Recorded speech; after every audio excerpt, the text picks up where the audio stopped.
ಅಪಾರವಾದ ಕಷ್ಟ ಮತ್ತು ಯಾರದ್ದೋ ಮಾರ್ಗದರ್ಶನ. ಎಲ್ಲರೂ ಜೀವನದಲ್ಲಿ ಒಂದಲ್ಲ ಒಂದು ರೀತಿ ಸಫರ್ ಆಗ್ತಾನೆ ಇರ್ತೀವಿ, ಕಷ್ಟಪಡ್ತಾನೆ ಇರ್ತೀವಿ ಅಲ್ವಾ. ಎಲ್ಲರಿಗೂ ನೋವು ಅನ್ನೋದು ಇದ್ದೇ ಇರುತ್ತೆ. ಆದರೆ ಯಾರೋ ಆ ಸಮಯದಲ್ಲಿ ನಮಗೆ ಯಾರೋ ಮಾರ್ಗದರ್ಶನ ಮಾಡ್ತಾರೆ.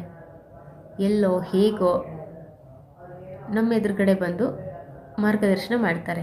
ಕಷ್ಟದಿಂದ ಹೇಗೆ ಹೊರಗೆ ಬರಬೇಕು ಅಥವಾ ಹೇಗೆ ಎದುರಿಸ್ಬೇಕು ಕಷ್ಟಗಳನ್ನ ಅನ್ನೋದನ್ನು ಹೇಳ್ತಾರೆ. ನಾವೇನು ಮಾಡ್ತೀವಿ, ಅವ್ರು ಹೇಳಿದಷ್ಟು ಸುಲಭ ಅಲ್ಲ ಅಂದ್ಕೊಂಡು ನಾವು ಕಷ್ಟದ ಬಗ್ಗೆನೇ ಯೋಚನೆ ಮಾಡ್ತಾ ಇರ್ತೀವಿ.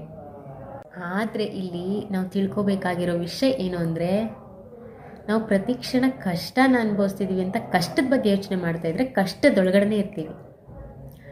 ಅದೇ ಯಾರೋ ಹೇಳಿದ ಆ ಮಾರ್ಗದರ್ಶನದ ಬಗ್ಗೆ ಪುನಃ ಪುನಃ ಪುನಃ ಯೋಚನೆ ಮಾಡಿ ನೋಡಿ, ಇದು ಸರಿ ಅಲ್ವಾ ಅಂತ ಅನಿಸುತ್ತೆ. ಆಮೇಲೆ ಅದನ್ನು ಅಳವಡಿಸ್ಕೊಂಡು ನೋಡಿ, ಕರೆಕ್ಟ್ ಅಲ್ವಾ ಅಂತ ಅನಿಸುತ್ತೆ.